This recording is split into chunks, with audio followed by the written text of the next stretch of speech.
Normal people? Oh, that's beautiful music, it makes me smile. Me, crying like a baby. In the opening movie, before the game even started. The MC Tifalia lives a quiet and content life together with her aunt and furball, as a dragon falls right on top of her. They help the confused dragon find his crew members of the Circus, a group entrusted with the task to travel the country and make the magical flowers bloom with joy in order to melt the prince's heart. Because during the fight against shadows, evil creatures born from feelings of sorrow, the prince froze his heart 10 years ago, and ever since the people offer flowers to him, which bloom when the heart is filled with joy. But as these small flowers didn't seem to help so far, the kingdom established the Circus to make more powerful and joyful flowers bloom. And for this purpose they assigned a clown, who can't make anybody laugh, a dragon, who can't control his fire, a water spirit, who cannot use magic, and an acrobatic who cannot entertain people. And the manager of the Circus Genia thinks what this fleshy bunch needs is a normal girl like Tifalia, together with her fluffy mascot. And so the magical adventure begins on the quest to bring joy to people and find out why laughter became so rare in these times and days, and why the sorrowful shadows keep increasing. In each chapter of the 10 hours long common route, you travel around the 5 cities to find out what prevents the flowers from blooming, and how to move the hearts of the people with your emotional circus shows. The city of the wind spirit is Zaphora City. He is an informant who just joined the circus in order to get his hands on something special, as soon as they fulfill their quest. Thus he is not interested in mingling with the others, and is a cold-hearted and bad-mouthed tsundere. In his hometown there have been strange incidents of people going mad, and hence the townspeople are scared to even leave their house. So in his route you have to investigate this political conspiracy and support Zaphora on his quest for justice. Normally I like a good tsundere because melting his heart is just the most precious thing in the world. But for me, Zaphora lacked his dere side, which made the route too unromantic for my taste, and too much political, which almost rendered the MC helpless and only able to support Zaphora by cooking tea. Not my ideal relationship. Pashalia is quite the opposite of Zaphora. He's very soft and gentle, with a mysterious appearance due to his pact with the water spirit. He somehow cannot remember and consequently is not able to use his water magic. Looking for someone to teach him, he was scouted by Genia. But there's an undeniable sadness in Pashalia's eyes. And what does this strange hourglass mean he tends to look at anxiously? In Pashalia's route, you find out more about his pact with the water spirit, which leads to the most romantic route of the game about the power of love. His character was sweet and luckily voiced by a surprisingly deep voice, which I appreciate, but still he has an apologetic and insecure character, which causes some conflict in tropes like the "I'm not worthy of you" trope I rarely enjoy. The route I enjoyed the most was Eon's route. He's the silent and stern guard who children or even our MC are afraid of because of his frightful outward appearance. But he's actually the most gentle and considerate guy you could imagine, who is a talented cook with a melancholic air around him. He doesn't talk much, and if asked, he much prefers to obey orders, which is also why he joined the circus in the first place. Oh god, I'm so weak for strong guys with sad eyes. And Eon hit that spot way more than I expected. In his route you find out more about his cruel and tragic past, and I'm certainly not the only one reminded of Shu and Novirch in some scenes, due to some twists and topics. His route was so immensely sad and tragic I just couldn't stop crying. I totally fell in love with his kind heart, lonely eyes and mental strength. That guy needs a hug. Big time. And luckily he gets what he deserves in his character route. A badass heroine who is courageous, proactive and fights for him in every way she can, instead of sticking to cooking tea. Yes, learn Zaphora, that's what you call love and support.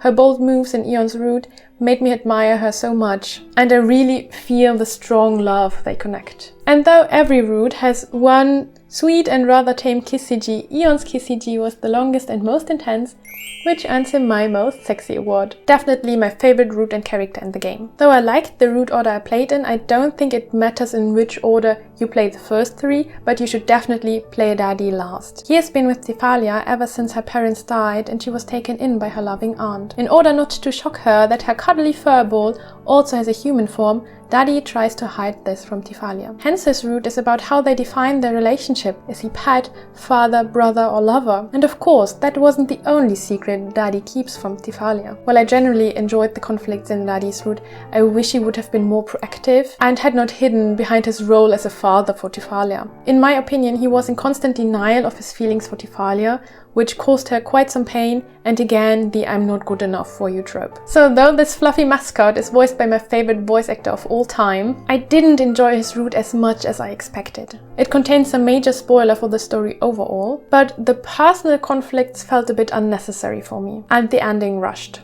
Nevertheless, the first part of his route was very cute and romantic. After you've cleared these 4 routes, the poster boy Vilio unlocks. He's a dragon who doesn't know much about the human way of living and has a lot to learn, getting excited and confused about little customs. What is weird and a bit annoying about his route is that it forces you to play the common route again in a slightly different and shorter version, so you can't skip read it. No idea why they made that choice. And then his route is of course about the heritage of a dragon and the burden which comes with it. I think his conflict was the least interesting to me, as they didn't really work together as much as they did in other routes, but the route was more focused about the fantasy aspect and lore of the world, with some final revelations.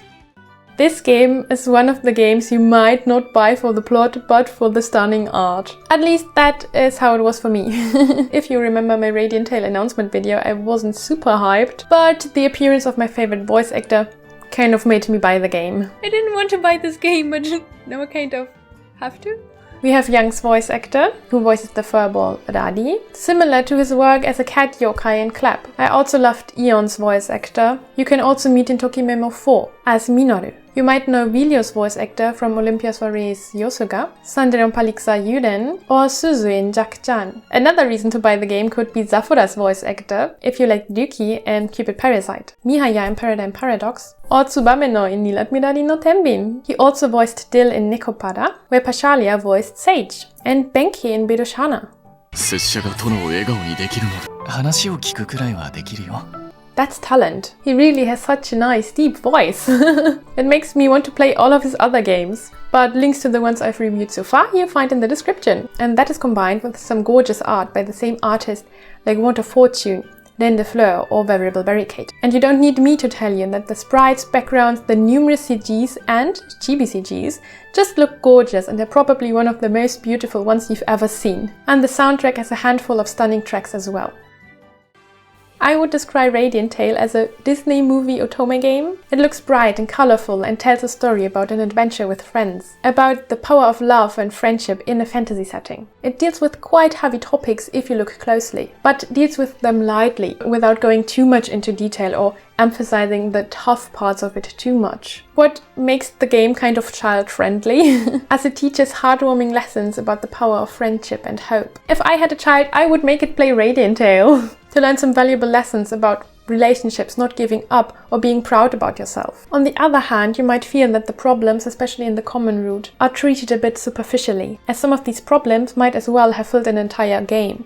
But in Radiant Tale, they only take up 1 chapter of the common route. And this impression might be confirmed by the rather convenient use of magic in this game. For most problems, there's a sudden convenient magical solution at hand. It's not to the extent that it's self-contradictory. It's just very convenient at times. It's magic! But I personally didn't feel bothered by either of these points of criticism. I rather very much enjoyed the common route, telling the emotional story about how to bring joy to people, and teaching sweet yet important life lessons on the way. All these little stories about the problems of the cities, how they solved them, and how each character developed in the process were so moving and heartwarming for me.